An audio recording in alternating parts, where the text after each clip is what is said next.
Hey gang, it's me, Dr. Steve, and I just had to do a quick video on how things are just getting worse for Disney. They thought they could intimidate Ron DeSantis and the Republican supermajority in Florida by threatening to leave the state. Did you see that a few days back? But as it turns out, the Republican supermajority in Florida is telling Disney, well, don't let the door hit you on the way out. This company has got to be standing next to Bud Light as one of the most incompetent, moronic corporations on the planet. It is now being reported in the face of all of those threats that Disney was making just days back about leaving Florida because their governor was so mean and terrible and bad. It's now being reported that things are so bad for Disney that they are being forced to implement a third round of mass layoffs. That's right. This is their third round of layoffs in just weeks, in an attempt to cut approximately $6 billion from their budget. They've just announced the elimination of 2,500 additional jobs. These layoffs extend across various divisions within the company, indicating that no specific area is exempt from the cost-cutting measures. So in other words, the company as a whole is suffering dramatically. Now, it goes back a few months when Disney market shares originally dropped to their lowest level in nearly a decade. And that's when the disaster of the CEO, Bob Chapek, who's since been thrown out on his butt, but that's when he announced the first round of layoffs, mass layoffs. And we knew it was bad because they weren't just laying off. They were putting in all these other measures. They were instituting a hiring freeze. They were limiting employee travel. It was a bit of a corporate bloodbath for sure.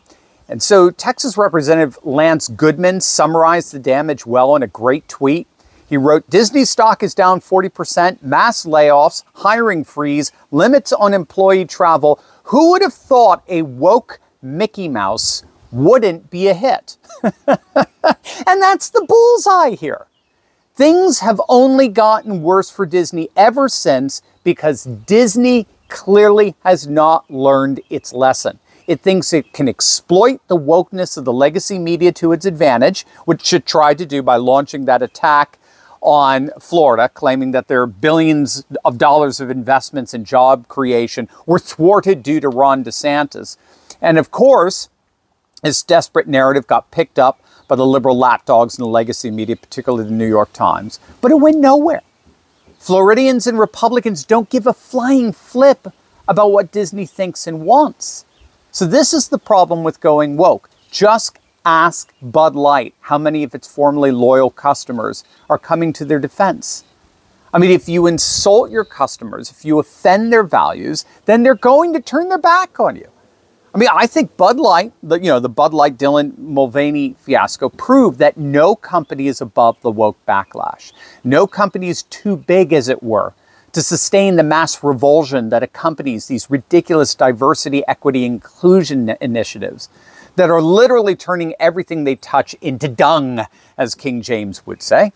And so many are seeing these desperate attacks on DeSantis by Disney as nothing more than a pathetic attempt to shift responsibility for the business's implosion. Look, anyone can see Disney's, shall we say, misfortunes began long before DeSantis got involved in all this.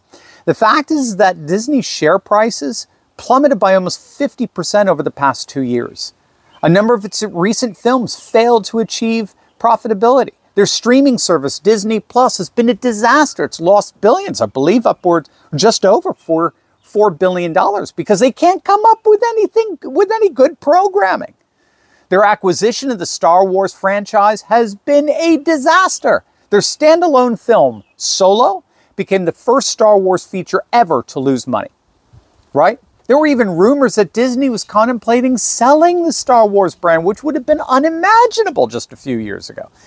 None of this has anything to do with Ron DeSantis.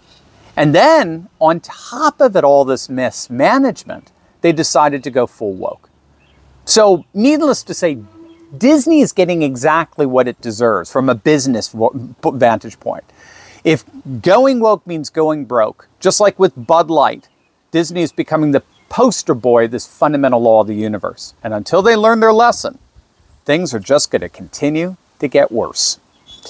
As always, make sure to smack that bell and subscribe button. You'll definitely want to check out my latest video on Justin Trudeau getting absolutely humiliated at the G7. It's going to make your day. So make sure to click on that link and I'll see you over there. God bless.